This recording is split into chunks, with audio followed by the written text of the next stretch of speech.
Susunod po natin ang egg. 1 egg.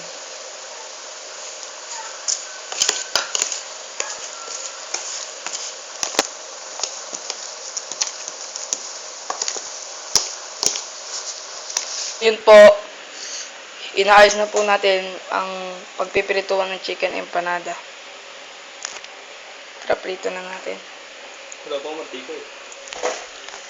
Ngayon po, pinapalaman na po namin para sa finishing. Finishing blow.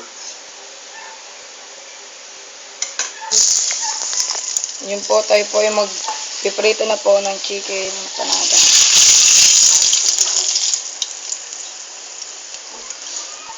Akin na isa pa.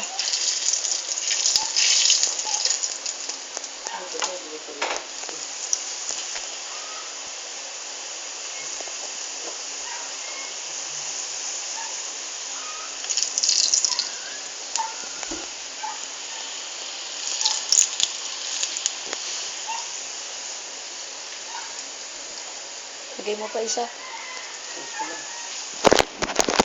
Ngayon po, ito po ang aming nagawa. Papatikin po namin kay Cynthia Buen.